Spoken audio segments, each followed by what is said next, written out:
Geetharathan International Business School. I am your host Malika Arora for this evening. I welcome all of you back to Rahat on day 3.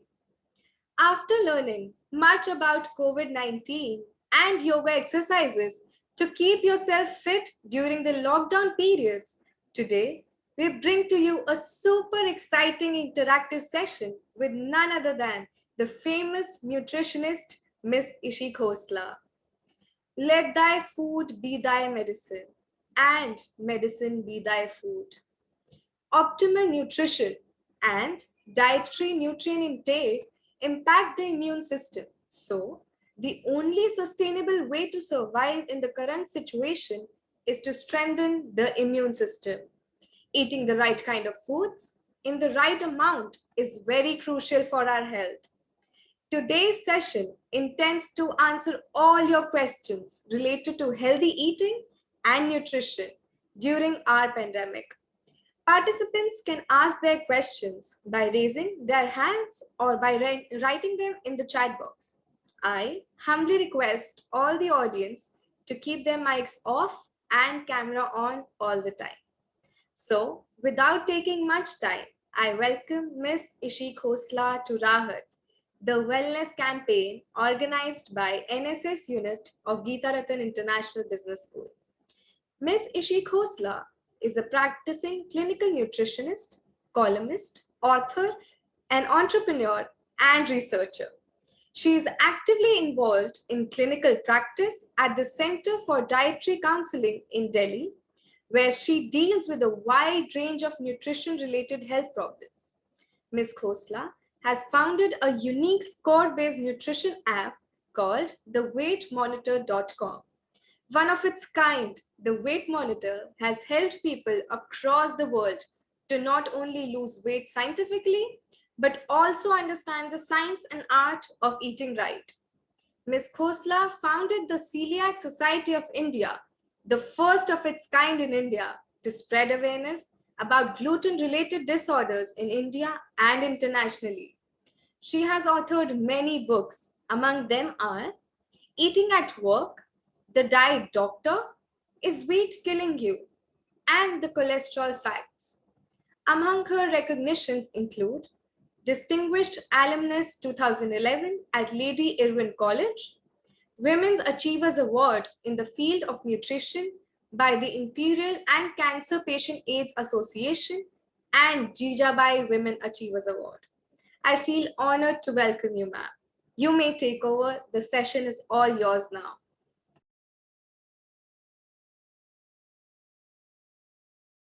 Ma'am, your mic is on mute.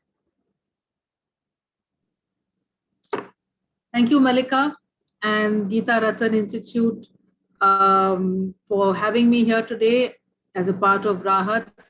And it's a privilege to be here with all these youngsters and bright faces at a time when we are all, I think, going through the same emotions globally. It's not something to do with just Delhi, India. It's the whole world who is thinking about what they're eating and how they can build their immunity, and no better way but to do justice to what you eat. So paying attention to what goes into your body, it has never been more important than today with everybody. And it's high time. We've waited for a pandemic, something which is like a temple. Our body should be treated like a temple, and whatever goes into it is something which should be it should be sacred, it should be right for us. But we had forgotten about those things, and lots of things have happened which have changes in our food and lifestyles have taken place in the last 50 years, which have had damaging effects on our body and an immune system. So I, in fact, felt that, as a practitioner of nutrition, that nutrition cannot be generalized. Everybody's diet, while nutrition principles are there for everybody, but everybody's diet is different and has to be different. Everybody's realities and preferences and genetics and medical conditions warrant different sort of solutions. And therefore, customization is important. And I personally feel everybody, even if I give generic advice on this platform, the question which each one has is different. What should I be eating? This is my problem. So I had requested the organizers to make it an interactive session with more of question answers. I will set the ball rolling with a little brief introduction, and then be happy to have a session. Maybe Malika, you can take the questions which are already there, and then we can add on and then sort of have more information sharing through engagement than a simple monologue. So I think talking about immunity, it's very important to even first know what is immunity. We understand that immunity is building resilience or building resistance from the from pathogens, from the infection, from the viruses and bacteria and all of these things which are around us. But where does it happen? Where is the immune system? How does it function? I don't think we all have a very clear idea about it.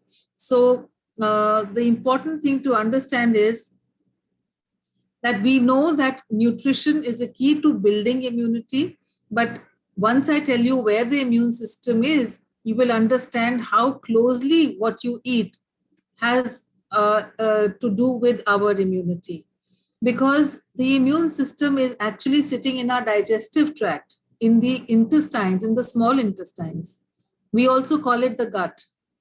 So more than 70% of our immune system is sitting in the digestive tract, in the small intestines, also called the gut. And so what you put into your body, what goes into from your mouth into the body, has a profound effect on your immune system, because you can hurt it and you can bolster, you can foster it, you can pamper it, you can destroy it, depending on the kind of food you eat. So it's not only just the vitamins and the minerals and the special portions of giloy and turmeric and the ashwagandhas and tulsis that we are having. It's much more than that. Everything that is put into your mouth, if it is not good for your digestion, your immune system is going to get upset. So put very simply, if it is not good for your gut, it is not good for your immunity. And Hippocrates, 2,500 years ago, 2,500 years ago, had said this, that all diseases begin in the gut. And we now know that to build up an immune system which is robust, we need to first look inside our digestive system. So it's as a basic connection as that. So it's just not the quality of food, what you eat. It's also, so we also say you are what you eat, but you are also what you digest.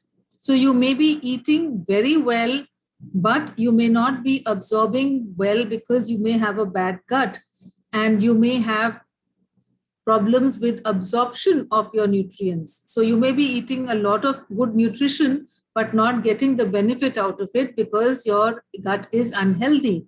So there are lots of issues here which I can start explaining, but I will be just maybe throwing light on two concepts which are very important, which one is inflammation and the other is leaky gut, and the third is the microbiome. So what do I mean by all this?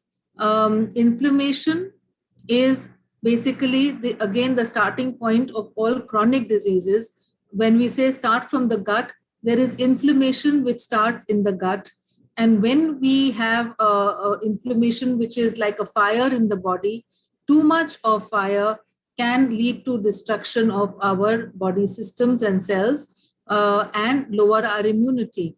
So if we eat wrong, we literally light up a fire inside the gut and then the rest of the body. And today, I think with the COVID infection, everyone knows about CRP and the inflammatory markers. So what are these inflammatory markers? These are really telling you that there is too much fire around the body, which we need to douse. So there is a link between inflammation, immunity, and something also to be told about the impact of this inflammation in the gut is a break in the epithelial barrier of the gut, which means the gut is really a single cell membrane. And if that barrier is broken, it's like the skin, which is outside our body from head to toe, which is the largest organ. The second largest is the gut. So that membrane is the one which has a damage with inflammation, and that damage is also now commonly called the leaky gut, and in technical language it is called increased intestinal permeability. So it is really saying the same thing. So it's like breaking of our borders. So when our borders are broken in a country, what happens? There is infiltration. When there is a break in our skin, we can get pathogenic organisms or anything for that matter, which is undesirable or toxic to get inside our bloodstream. So that is pretty much what happens in the gut. If there is a break or a leakiness, this cloth, or there is a weakness in that area, thinning of the membrane, you can give it all these names. When there is it's like a cheesecloth which has become very thin. So whenever that situation happens because of inflammation, then you have the chances of getting infections or developing food sensitivities or developing nutritional deficiencies because you're not being able to absorb the nutrients in your gut, and a host of other problems. Since we are restricted to the conversation on immunity, I am going to focus there, but I will take this opportunity to tell everybody who's listening that literally the gut and that part of our body has the control panel for just about every part of our existence and health, which means mentally, physically, and emotionally. So how strong our body is going to be, how much energy we are going to have, how well we are going to sleep, how well we are going to absorb our food, the vitamins, the minerals, the nutrients, or not absorb the food, or the difference between which genes are going to be, which, even if you have a genetic predisposition, which genes are going to express themselves, which are going to be silenced, what is going to be our mood and our state of mind.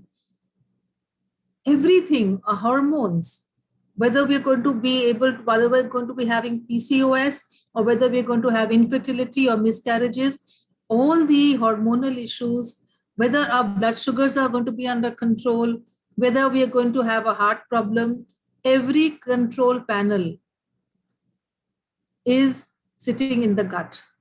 What is more, even our appetite, our hunger hormones. There are 5 hormones which control hunger, which are in the gut, in this area. Our cravings. So all of these are also impacted by the part of our gut, which is called the small intestines. And all of this is being mediated by what we call invisible creatures. We don't see them with our eye. These are called the gut microbiome.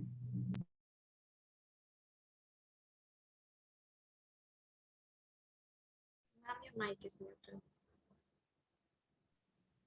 Yes, ma'am, it's fine.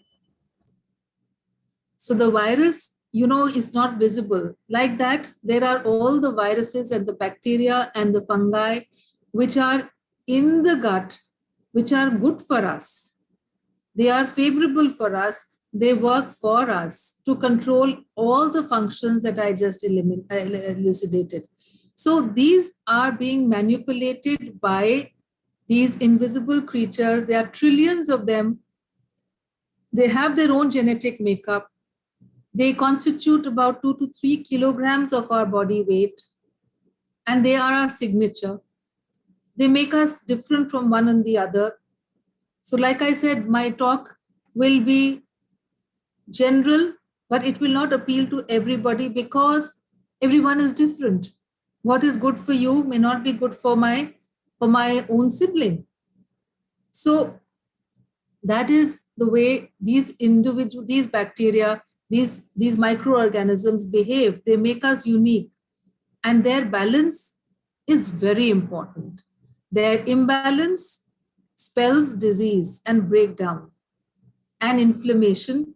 When you have wrong food, there is a disturbance in these bacteria and the balance between the good and the bad, leading to inflammation and the break in the gut barrier, which is a starting point of diseases. And whether we need to build immunity or we need to be healthy in general, all of it starts right here. Many of you must be thinking that the COVID-19 virus is a respiratory virus. Why is this conversation not addressing the lungs or the throat or the nose? Why are we talking about the health of the gut? Yes, it is a respiratory virus, but who gets it? Whether the virus gets a chance to proliferate and replicate in the body is being controlled by the gut. And how effective is your fight once you get it is also being managed by these gut microbiome. And unfortunately, when we take medicines, when we take antibiotics, painkillers, and paracetamols, anti-inflammatory steroids, all the antivirals, whatever medicines or chemicals that we take, we are obviously going to be compromising on our gut flora. They are our soldiers and they get damaged. So when they get damaged, we need to build them up. So we need to repair and rebuild our lost gut flora. And in order to eat right, we also have to understand that once we eat, let's talk about, say, not a post-COVID situation, but whatever, let's understand what the gut flora really likes. What is food for the gut flora? Because we all love our food, don't we? We have a wonderful relationship with our food, except that when people like me come and talk, they begin to destroy this beautiful love affair. And they say, don't eat this and eat this and all of that, right?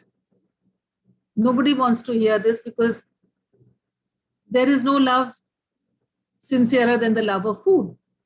I think this was Lord Bernard Shaw many, many years ago, and he was absolutely right.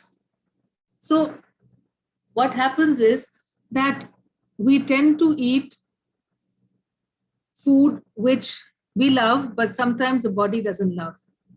So we need to take maybe having a two-way relationship with food and reestablish this in a healthy way.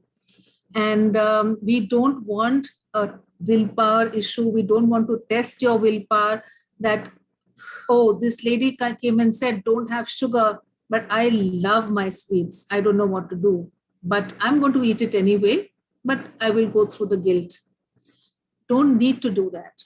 Once you eat right, when you don't disturb your gut flora, your body talks to you. The body automatically tells you,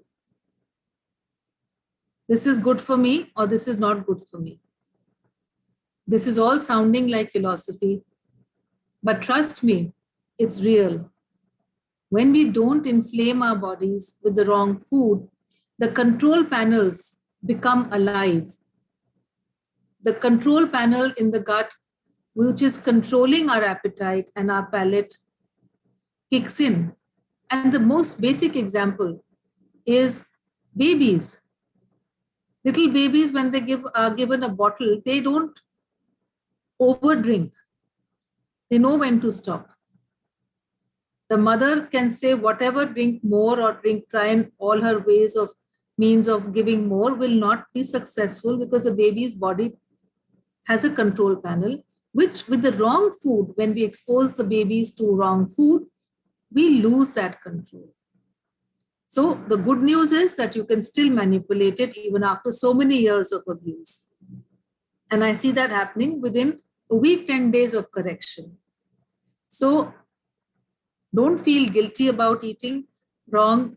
I think you just need to understand your bodies, become close, listen to your bodies, address your gut health, and you shall be able to have a more positive relationship with food.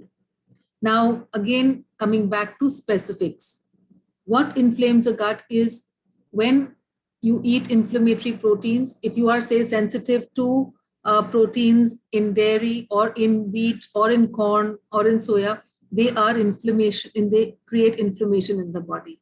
Many people today are sensitive to these foods. Not everybody is, but eat foods according to your own body's tolerance. These are large areas of conversation, and I will not be able to do justice right now, but I'm just going to be opening the floor for questions. But before that, I just want you to know that foods which the gut likes or the gut flora likes are fiber rich foods, which have much more fiber, because we don't digest the fiber, but that is food for the microorganisms. They are called prebiotics. They help the growth of the microorganisms in the body. They like anti-inflammatory food like good oils. They like anti-inflammatory foods in the form of vegetables and fruits. They like good grains which don't bother them, particularly rice and millets are better grains for the body right now. And there are other reasons. It doesn't like chemicals. It doesn't like medicines. It doesn't like pesticides, additives, processed foods, which have so many chemicals which are added to make it tasty and addictive. So all those various packets of food that are loaded with ingredients you don't even understand, with numbers, that's what it doesn't like. So, and so on and so forth. It also is very sensitive to your mood. If you are in a negative mood, the gut flora feels it. You know that if there is stress, it gets affected negatively. You know that something happens to your digestion if you are stressed. Why does that happen? Because you're affecting your gut-brain axis. They're all connected. So profound are the impact of the gut flora that today the nerve center is now not considered the brain as much as a gut. Gut is being called the second brain. And there are more messages from the brain to the gut than the brain which is here to the gut. If there are 8 messages coming from the gut to the brain, there's only one the other way around. So this is so important because it determines literally who we are. So that is the importance of understanding what you are eating. And everybody knows that the only way you can build a good body, or if you have had COVID, to recover from it, is a good diet and lifestyle. But even in the lifestyle, your diet has the most important role to play. We all know it, but we don't know why. So please understand the eye of immunity and the eye of inflammation. Both are very important eyes. And lastly, before I open for questions, there is something which is to be said about obesity. I will just share one study that there were many studies done from ICUs around the world, and they found that 94% of mortality from COVID was among people who had one or more comorbidities. And which were these? Obesity, diabetes, heart disease, high blood pressure, to name a few. Mostly these were the conditions, and only 6%, that means if 94% died because they had a comorbidity, 6% were those who really died of COVID per se. What does it mean? It means something that was common in these conditions.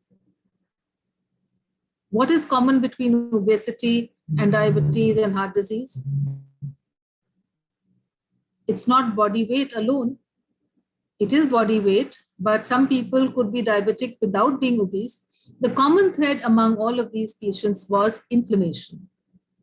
So if you are able to control the levels of inflammation in your body through the right diet,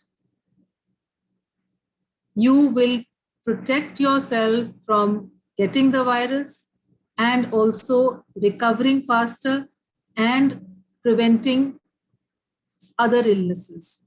So it's about controlling inflammation, and that's the one square thing which must go back after this session, that you need to preserve your gut health and reduce inflammation. And that means an anti-inflammatory diet and a diet which is high on nutrients. And apart from that, obesity needs specific attention, because obesity means motapa is an inflammatory condition, and particularly the kind of obesity which is central obesity. Central obesity is the kind of obesity where even if your body weight is all right, but you have belly fat, that little paunch, which may not be so flattering for your clothes and for your vanity, also is not so flattering for your immunity and your general health and inflammation. Belly fat is far more inflammatory than fat in any other part of the body. So please, important in India, we are finding obesity becoming a huge burden, and young children are suffering from obesity and having little bellies. So it's not something which we need to feel happy about, that the child is, healthy. Obesity in any form is not okay, whether it's belly fat or otherwise. And it is time to trim down and look at losing the extra flab in favor of good health. It's a very small, price to pay, but you must work towards getting yourself trim, whether you fast or you eat whatever thing, but don't do fad dieting, of course. Don't do crash dieting, but do sensible eating and trim that fat. And also, a lot of people have been asking me, okay, how can we build immunity when we have to, eat well? And how can weight loss be helping us at this time? That's how it will help us, because you will lose your inflammation. And that is a very important goal, as I have just explained to you. And a lot of people say, but if we eat less, we'll feel weak and our body will not. That's not true. If you eat correctly and if you digest your food well, you will not lower your immune system, you will recharge your immune system.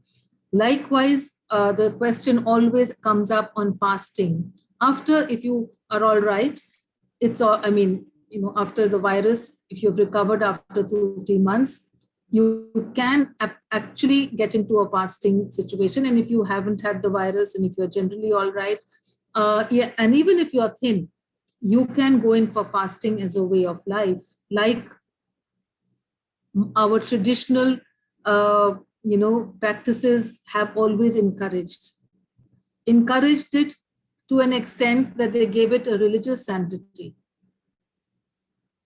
So essentially, whether you want to do intermittent fasting, alternate day fasting, one meal fasting, water fasting, all of it will help to clean up the toxins and make your system more resilient and reduce inflammation. So I think I have given you the broad talking points on what is immunity, and I will just recap for all of you to remember the few things that I have said. Immunity begins in the gut, and the leaky gut is a starting point of inflammation and diseases, and the microbiome is where it all happens, and therefore we need to build up a good, healthy microbiome. So these are the 3 or 4 concepts which you must remember. And also remember that weight and waste both are important in this mission. So Malika, can I leave the floor to you to now open it to questions and Yes, ma'am. individual queries? Thank you so much, ma'am. Our first question is from Ruby, ma'am. She's saying, could you name some superfoods that take care of all the nutrients? That's a good question. What are superfoods? They have been given a lot of importance, but basically, what they were trying to say in this superfood definition or classification was that all your fruits and vegetables and grains, etc., they give you nutrients. Nutrients include carbohydrates, proteins, fats, fiber, and antioxidants, etc. These are all measurable, and we know now in the nutritional science, the world of science, that we can quantify these elements. But in the superfoods, there are elements which were earlier not quantifiable.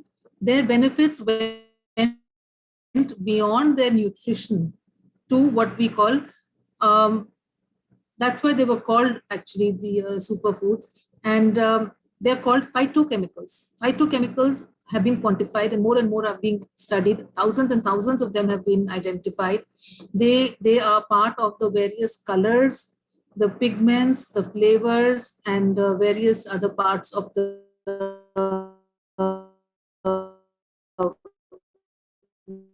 plant. And so plant chemicals which help in fighting diseases much more than even vitamins and minerals.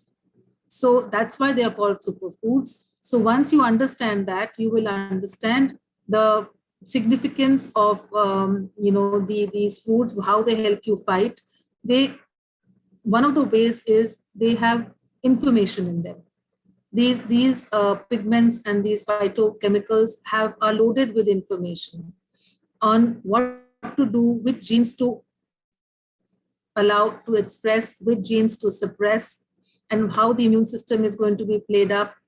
So these are very, very critical pieces in general well-being, health, and immunity building. So the deep colors in vegetables and fruits, what we call the rainbow colors, all of these are superfoods. The foods and vegetables and grains, you can even have it in grains. You have red rice and black rice. And so the deeper the colors, the more the antioxidants and the phytochemicals, which are also antioxidants, which give them this benefit of superfood.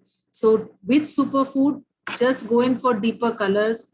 And I don't need to tell you whether it's a beetroot or whether it's a mushroom or whether it's a carrot or whether it's a broccoli. You don't have to go for exotic vegetables and fruits and exotic names. Simply brightly colored vegetables and fruits and grains and with pigments will be superfoods. So I hope that answers your question. Thank you so much, ma'am. The next question is from Prachi, ma'am. How to know what food leads to inflammation in our bodies? Excellent. So what foods lead to inflammation? So let's talk about the foods which actually are pro-inflammatory. So let's look at, say, inflammation via extra fat or insulin resistance. Insulin is a hormone which is secreted in response to carbohydrate intake. So whenever we take grains which are high in carbohydrates or sugars or even fruits for that matter or fruit juices, anything which is sugary or even bakery products, all of these elicit an insulin response from our body. And if we have too much insulin, it's called insulin resistance. And some people who do not handle their carbohydrates well, and that's most of Indians, they produce too much insulin, which can be inflammatory. So that's why I said belly fat. Insulin predisposes to belly fat and overall body weight. So first, let's look at foods which increase insulin and this effect which we have talked about in terms of extra insulin in the body. Those foods are pro-inflammatory, therefore. So the first in that category will be sugar. Too much of sugar is pro-inflammatory for our gut. Our gut microbiome does not like too much of sugar. It does not like refined carbohydrates, white rice and maida and suji and all of these grains which are refined increase insulin. If it's corn, even corn increases too much insulin in the body. So these are what we call high glycemic grains. So this category of high glycemic grains or high glycemic foods, fruit juices in that category are also can be pro-inflammatory. And many of us today post-COVID are very sensitive because of the steroids. The gut lining has become very thin and very weak, and therefore sugars can be a huge problem. And we are seeing that with the fungus and the black fungus and all of that. So I would put that as a important. I'll answer this question in a roundabout way. And so she has actually asked, how do we know? But let's first look at what are the inflammatory foods. Then among the fats, the trans fats. The trans fats are the fats which are found in the bakery products, which all your commercially prepared biscuits and rusks and cakes, etc., are made of. And these are loaded with this industrially produced margarine, which has trans fats, which is highly inflammatory for the body. So please avoid these fats. And then proteins, certain proteins which are coming either from grains or animal protein. Some people, dairy can be inflammatory. In some people, wheat can be inflammatory. In some people, too much of animal food is to be avoided. And of course, all processed foods, processed meats are inflammatory. So this is a category of pro-inflammatory foods. Now, how do I know I have inflammation? There are many signs and symptoms. The first, of course, like I said, if you have any chronic problem, any condition or a disorder which is chronic, it could be a disease, heart disease, diabetes, like I said, are all associated with it. You will not have heart disease if you don't have inflammation. You will not have diabetes if you don't have inflammation. You will not have acne if you don't have inflammation. You will not have sinus if you don't have inflammation. So any chronic condition. So if your body outwardly has skin conditions which are visible, if you have hair problems, if you have joint problems, pain, any kind of illness which is chronic will spell low-grade inflammation. I must add this point here about inflammation, that inflammation is a body's protective mechanism to heal. So it's a good thing in a short term. If you have fever, if you don't have fever, your body will not be able to get rid of the virus. But when it is too much and it goes out of control, that's when you have a problem and there's too much of fire. So fire, Agni can be good, but too much Agni is destructive. So you must understand this. And so therefore, we are here talking about chronic inflammation and chronic low-grade inflammation. Other signs and symptoms that you're not eating right will also come within the gut. So you may have inflammation outside the body, outside the gut, yet it's starting in the gut. But digestive symptoms, clearly, if you don't clean up your bowels regularly, if you have mild constipation or severe constipation, if you have, which is happening regularly, if you have acidity, if you have reflux, if you have bloating, if you have flatulence, IBS, any of these symptoms are telling you that your body is getting something which is triggering some inflammation. And then we go on to mental health. If you have mood, like I said, the origin of everything today is inflammation. So if you have mental health issues, it's time to look into your gut. Now, the connection between the gut, the chemical imbalance. Now, we very often used to say, oh, I have a mood disorder, I have this problem, I have a chemical imbalance. But the chemical imbalance is coming from somewhere. And for all the listening audience, it's maybe surprising for you to know that almost 80% or more of the serotonin, the happiness hormone, is in the gut. So if you have mood swings, you need to look at what you're eating. And so if the chemical imbalance can be restored by modulating your food and restoring the chemical imbalance. And food sensitivities are very, very closely associated to mental health and these kind of issues. And if you also look at, say, melatonin, sleep issues, if you're having some kind of, so when you, melatonin is a hormone which we believed was always secreted in the brain and by the pineal gland. But today we know that only 10% of that is in the pineal gland and most of it is being secreted in the gut. So if you are upset with your food, you are having some other issues, your sleep can get affected. And when you don't have enough melatonin, again, it increases inflammation in the body. So it's all connected, and therefore these are all signs and symptoms of inflammation in the body. I hope that answers your question. Thank you so much, ma'am. Sheetal ma'am will ask the next question. Yes, good evening, ma'am. Thank you so much. Very wonderful words here. My question is, ma'am, like all Indians have that, that habit of having tea at least twice a day. So is it becoming too much for our bodies to now handle? Because, despite that all efforts, we keep on drinking. And like you mentioned, the biscuits, which has got high trans fats, are also, consumed along with it. So how to get rid of it? How to change our habits? Because, if we try, we get mood disorders, we get mood swings, it becomes difficult to handle. So ma'am, what is your suggestion on this? So when you are, addicted to tea and coffee, when you need it to work and you have become so dependent on it, the chances are that you are also missing out on something which would be more serious, which means a lack of energy, or you're not able to concentrate mentally, you're feeling low, and it is working like a pick me up.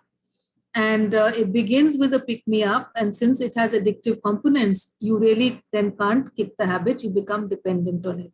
Certainly you need to look at blood work, you need to restore nutrition in your body. You may be deficient in iron, B12, vitamin D, and several nutrients which you don't realize, and you just continue working and doing a job mechanically, but with the help of these pick me ups. So I think addressing your nutritional status through blood work is important.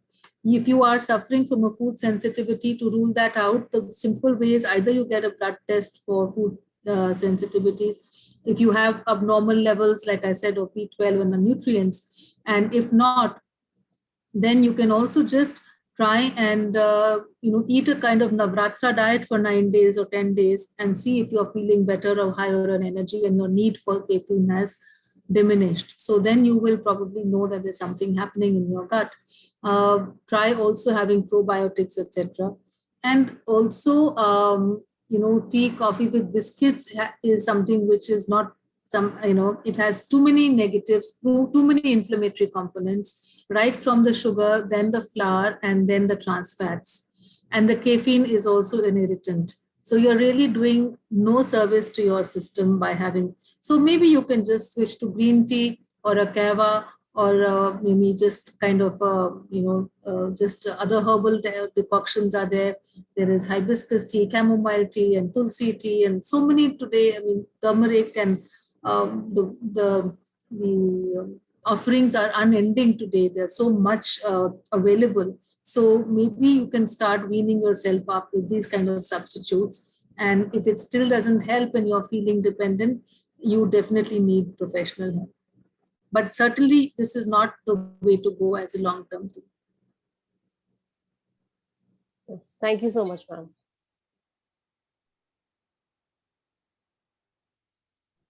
Thank you, ma'am. The next question is from Kalpana ma'am.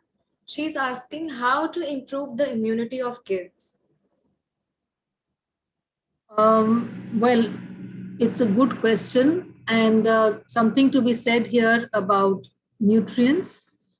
today we are finding the importance, or we have realized that vitamin D has assumed huge, importance. And one of the key anti-inflammatory vitamins today is vitamin D, and it helps to regulate the intestinal permeability. Like I said, it helps to repair the leaky gut. And kids who are, or whether it's adults, I would say, anybody who is wanting to build a good immunity, the first thing I would do is to check vitamin D levels and correct that. Then, of course, ensure that we give them adequate levels of iron-rich food and B12, and assess those nutritional markers as well. And also, give them a diet which is, everybody, it's a common sense answer to say avoid junk food and avoid giving them processed foods, etc. Give them fresh foods and vegetables and fruits. Everybody knows that. Put it into action by becoming role models. So to boost their immunity, you bring in the desirable foods so that the undesirable foods actually don't have a place. So dedicate one meal to just vegetables and fruits predominantly. It can be paired with some grain or protein, but certainly dedicating one meal with just vegetables and fruits. It can be a rainbow challenge to these children that try and ensure that they get 7 different colors of vegetables and fruits every day. So obviously the junk will find its way out. And once you begin to do that, it becomes, like I said, a change in the palate and the way the child, the appetite control and everything happens. And giving them desirable fats, making, instead of all the biscuits and all the processed and the packed foods, you keep nuts and jars of dry fruits and nuts around for them to snack on, and do not buy unhealthy food and stock it, so that there is no way these children are going to be accessing those. So very simple, straightforward things. If you give them options which are easily accessible of healthy food, and become role models, and of course address their nutritional deficiencies. And lastly, giving them probiotics. Today, these probiotic drinks are available. Today in liquid form, you can buy them and give them as a part of their daily food. And you will find that these kids will do much better. Thank you so much, ma'am. Next question will be from Ram, sir. Namaskar ji. Am I audible to you? Yes, namaskar. Actually, I got one problem is with the doctor is basically out. If I go to south, the south doctor says that don't eat roti and all these things. You eat only rice. When I come to north side, the north side doctor says that don't eat rice, eat only roti. Now I am in a quite dilemma whether I have to eat roti or whether I have to eat rices. So being a diabetic person, I am, my range is always to stay between 280 to, that's it, around 270 to 280 years. But if I intake any of this thing, like say any vegetable or something like this, a raw vegetable, cucumber, if I take salad, I'm having any inflammations. So why it is like this? So what is, where at the end of the day, I think what I have to eat. Tell me. I don't know. I'm quite puzzled, that if I go south, the doctor says don't eat roti. If I come north, he says don't eat rice. At the end of the day, if I take and I say that cucumber and all the salads, on that particular day, I will have a lot of inflammations in this. But Whose diet is it? Huh? Whose diet is it? Yours. No, you have to tell me, because it's your diet. So you have to decide what works for you. If you have already established condition of diabetes, you know that there is inflammation. When you eat raw vegetables, it's hurting you. That's a sign of inflammation. But the fact that you already have diabetes, it means you already have inflammation. An inflammatory condition is already there in the body. So you have to get to the bottom of it. Now, irrespective of who you are or XYZ, today we know enough about diabetes to say that some of the grains which are pro-inflammatory for diabetes include wheat and in the protein category, dairy. Both milk protein and wheat protein, and because of wheat protein, several other grains also mimic the effect of wheat, include corn, oats, soya, and some others. Now, these are grains which are definitely going to be bothering you. So my suggestion is that do a Navratra type of diet without dairy, use alternate grains. Maybe you can just have a rice or the Vratwala chawal, and for 9 to 10 days, watch your sugars. Just do the elimination and decide for yourself how you feel. Your sugars are going to plummet. So, but it's not only elimination, there are lots of other things involved in rebuilding the gut and restoring the nutrition. So we need to address everything, but certainly wheat is not a grain for you. But it doesn't mean that you have too much of rice. Again, controlled quantities of rice, and there are better qualities of rice which can be given to you.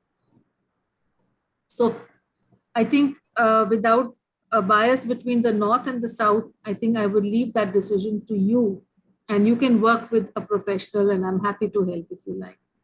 Okay, another one question is, I have read it in one medical journal, and they say that in that they said that you eat lot of, say that fruits, okay, that will reduce, that will increase your foot rows.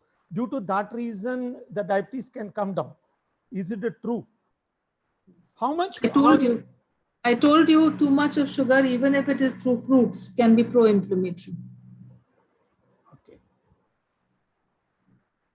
All right. Thank you. Thank you very much. So nice of you. Thank you. We will take the next question from the chat box. The next question is from Abhilasha ma'am. Can you please throw some light on fatty liver and how to protect the liver from harsh medicines? The same would be applicable in terms of an anti-inflammatory diet. Diet first, find out why do you have a fatty liver. Either you have alcohol. If you don't have alcohol, then you could be overweight, extra weight, and the inflammatory proteins of dairy and wheat can be bothering you. So get to the bottom of this. And how you can avoid chemicals is by switching on to alternative systems of medicine. Try, of course, kitchen medicine. If you have a stomach upset or something, avoid taking antibiotics unless it's really needed. Go in for homeopathy and alternative systems, even like Ayurveda, if you have somebody good. So avoid overloading your system with chemicals unless there is a crisis, and build up your immunity through having the right levels of nutrients in the body, particularly having adequate iron and B12 and magnesium and calcium and vitamin D and zinc, vitamin C, etc. So build up your nutrition so that the body can be strong to fight the issues and protect the liver. And I think that's about it. But having a fatty liver is an indication of an inflammatory condition for sure. You can do a food sensitivity test and find out. Thank you so much. Next question will be asked from Yuvina. Hello, ma'am. Am I audible? Yes. Am I audible? Yes, very well. Okay. Thank you so much, ma'am, for all the information that you have given us. My question is, I would like to, discuss the question asked by Sheetal, ma'am. That is, we are addicted to bad tea. So could you suggest some alternatives which, make the transition from having, this morning tea to, having not tea at all? I mean, the way towards it. Could you guide us? I mean, yes, you can start your day with lemon and honey water. Mm-hmm. And make a decoction with, we have what we call a detox water. A detox water can be aloe vera and amla and a little bit of honey. It can also be some spices which can change from time to time and season to season. But putting some black pepper, ginger and haldi in water putting a few tulsi leaves or mint leaves with hot water and ginger. So these are some very simple things one can do with the herbs and the spices that we have. Just your green tea with some cinnamon and saffron is fine. Kehwa is nothing but saffron and green tea with some honey. So these are very simple things which you can do. And in India, we have everything available at, at close quarters. So you don't have to go very far. And you will find that once you give up these the tea habit, you don't really feel like having within a week or so your body starts to making that transition, so you won't miss it. Okay, ma'am, I have another question. Are there any food habits that trigger migraine, or I have severe migraine problem, the pain? I mean, I use this high degree painkiller, Mobizox and all. So I have neck pain and migraine. I have been struggling with it. So are there any food that trigger it? Of course, it's all just modulating your food will. I have patients with severe migraine, which are, like you are saying, chronic with medication and making it dysfunctional sometimes.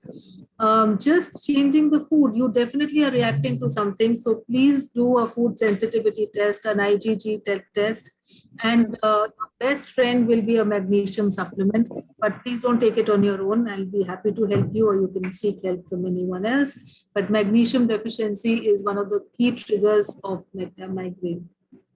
Okay. Thank you so much, ma'am. The next question is from Tino, ma'am. How to improve metabolism? How to improve metabolism is, of course, by challenging your metabolism, by exercising, by moving, by having more muscle mass than fat. So losing your flab and your fat, and in favor of exercise and the right diet is the only way you can improve metabolism. And also hydration is very important, and making sure that your body doesn't carry toxins. If your body is full of toxic waste, and if you're eating wrong, if you are, say, gluten intolerant and you've been eating it all along, your body has a lot of toxic waste in the cells. So you stop having it and replacing it with healthy foods, and cleaning up the body, you can improve your metabolism. Fasting can also help to detoxify your body. So basically clean up, lose your fat, start moving, and a nutritional adequacy is important. So ensure that you have all the right levels of nutrients. And some of the markers, if you do a blood work, if you have a high cholesterol, or if you have high CRP levels, or if you have abnormally high, any of these markers that we have in HbA1c, or whatever these things, routine blood tests, if your liver functions are off, then that tells you that your metabolism is obviously not the best, and you have to address them. But the best part is that what you do is your choice. That means you are in the controlling seat. You are in the driver's seat. So whatever you do will impact you. Where your car will go will be determined by you. Thank you so much, ma'am. Next question will be from Prachi, ma'am. Good evening, ma'am. Ma'am, I have a question. Most of us, we follow a good, healthy diet to reduce our weight. And we exercise also within our own capacities. But still, as in my case, I never lose even 100 grams. No matter how much I follow, how much I concentrate on my diet, or how much rigorous exercise I do. So can you tell me 2 or 3 foods that should be completely eliminated from the diet so that the weight comes down? Certainly, you are a fit case for doing a food sensitivity test. And people like you, when they give up dairy and the grains that I mentioned earlier, and replace them with a controlled carbohydrate diet, a diet which is high on vegetables and controlled in fruits and adequate in proteins and fats, and eating at the right time, will certainly help you. And there is a fat which we haven't spoken about. Including good fats also means the most powerful anti-inflammatory element apart from turmeric and ginger is omega-3 fats, the fish fats. In our food systems, these are the strongest in anti-inflammatory foods. But again, don't get anything into your system after hearing it that this is going to be the magic that's going to happen if I start eating them. It doesn't work like that. The body is made up of many parts and there are many factors. So if you have a generally good diet, a healthy diet, and you introduce these fish fats either in the form of omega-3 fat supplements or through fatty fish, or through chia seeds and flax seeds and green leafy vegetables, and there are mustard seeds, etc., mustard oil, you will get the benefit of these fats, which also help in increasing your, let's say, reducing your inflammation and increasing your resilience, your metabolism, improvement of all of those functions, and also result in weight loss. But if you say that, oh, Ishi ma'am was saying omega-3 fats are good, so I will start losing weight. No, you have to get down to first understanding what was causing that inflammation. Why were you not? So this is a sign. People who are unable to lose weight or gain weight, there's something fishy going on. Unless it's just genetic that you don't gain weight, that is a different issue. But if there is, inability to gain weight along with other issues, there is something to think about it. But not losing weight is a classical example of you're not eating something right for your body. Thank you, ma'am. You're welcome.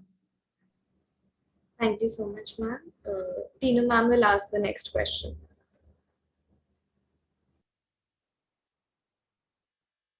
Tinu ma'am, your mic is on mute. Sorry.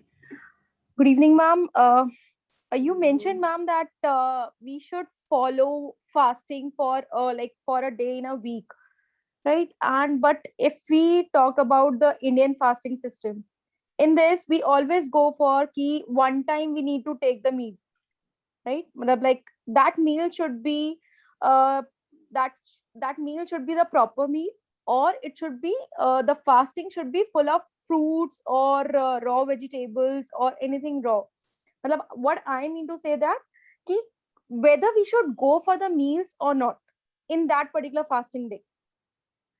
Tino, I didn't advocate one specific kind of fasting. I mentioned different kinds of fasting, but I said alternate day fasting. It could mean only vegetables and fruits that day with sprouts. It can also mean intermittent fasting where you don't eat for 16 hours and eat within an 8-hour window. It can mean a one meal fast also, which is traditionally done during these, Yes. religious kind of fast. So that one meal is your choice. If you feel that you can just do vegetables and fruits and have some nuts and maybe some other soups and things like that, so it's fine. There is nothing etched in stone. The idea is to give your body digestive rest. Okay. And give it easy to digest food. अगर आपको रोटी नहीं खानी, आप बेशक खिचड़ी खा लीजिए. अगर खिचड़ी नहीं खानी तो आप कुछ ना खाएं, just have a soup. The lighter it is, the more the benefit it is, and it all depends on you how much you can do. So that and if you have medical conditions like diabetes and some other conditions, then be careful, but do it under supervision. Maybe your medication needs to be also watched during the fast. So that's what I say. So One I mean, thing you more, ma'am, like as you suggested, intermittent fasting, and many of us, like maybe many of us right now following it, because nowadays at the time of COVID, everyone is suggesting for the intermittent fasting. But like the moment I have completed my 16 hours of fasting, what should be my first food I should good start? question. Very good question. So that is actually, they say even fools know how to fast, but only the wise know how to break it. So really we have to begin, because it's your body. Treat it like a machine. Treat it like something like a machinery. You don't want to overload a machinery you've just started. You've given a car a rest, but don't put it on fourth gear right in the beginning. You have to build slowly. So easy to digest. Maybe some dates, some nimbu pani, some honey and some lemon or something very light. And then after 2-3 hours, build up on the meal. So that is a very good question. And just simple fruits is okay. You know, if you want to eat light, have an apple or have some banana, something easy to digest. And if I'm following the 16 hours fasting, the next day when I'll be breaking my fast, I'll be eating for that 8 hours window. Yes. Okay. Okay. But Fine. eating in the 8 hours window should be in around like sunset. Don't eat your eating window should not be in the second half of the day. A lot of people Okay. misuse that. They start eating at 2 or 3 o'clock and then go into eating at 9, 10, which is not okay. Once in a while, it's okay, but not as a habit. And mom, one last question. What I have seen, I have observed in myself only that the moment, see, if I'm into intermittent fasting and I'm feeling hungry, so I start taking water, plain water. The moment I take water after 8 or 9 or 10, the next day I see my weight goes bounced up. Everything doesn't have to be read into. Your weight may be up, but then you may be still losing fat and detoxifying your body. So it's okay. Okay. Okay. Thank you so much, ma'am. Thank you. Due to the There was a time question on constraint- sugar. There was a ma'am. question on sugar. So the last question of the evening will be from Rajesh, sir. He says, does fasting for 4 hours before sleeping and avoiding junk foods and sweets beside drinking a lot of water in the morning help strengthen immunity and lose weight? Certainly, some very powerful tools have been mentioned and will be helpful, but I am not entirely sure that if that will be all that is required. But certainly, these are beneficial. I hope that question is answered. So let us consider the last question, which was asked by Abhilasha ma'am. If we can't completely quit sugar, what is the best option that we can go for amongst natural sources like jaggery, honey, or stevia? Very good question again, and I'm glad somebody has brought it up. That we have a sweet taste bud. So there was nature which decides something that there's need for some to satisfy this taste. So, but if we satisfy it with sugar, we are not doing good service to our immune system and for inflammation. But honey, on the other hand, has some excellent advantages which are completely different from sugar. Unfortunately, they have been given status by us nutritionists and dietitians also, that it's sugar and it should be taken very carefully and it will bother us. The fact is, yes, it is sugar, but it works very differently for the body, unlike sugar. So please go ahead and take a honey to satisfy your sweet tooth. It is antimicrobial. Like I said, it is anti-inflammatory. It is prebiotic. It's all that sugar is not. And sugar is inflammatory and sugar is not good for your gut, whereas honey is good for your gut and actually can take care of infections and including fungal infections. So please take good quality honey and take it as a part of your food, in your sweetener, as a sweetener. Put it in your tea or coffee, in your nimbu pani, and don't overdo it if you are watching your weight and your sugars, but certainly it can be a part of your diet. And so also jaggery is in that category. And stevia, of course, is wonderful because it doesn't have any calories.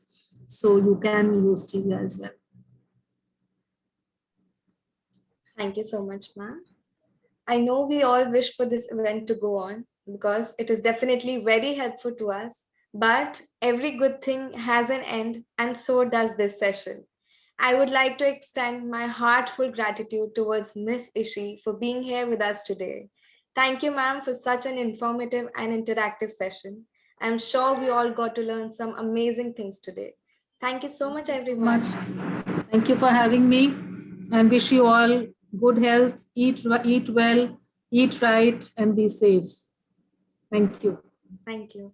We will all meet you tomorrow in the last session with our guest of honor, Dr. H.R. Nagendra, President, Indian Yoga Association. Following that, we will have a session on lifestyle change conducted by Achal Sri Bharti ji on how to fight back post-pandemic in personal and professional life. This is surely not to be missed. Till then, eat healthy, stay healthy,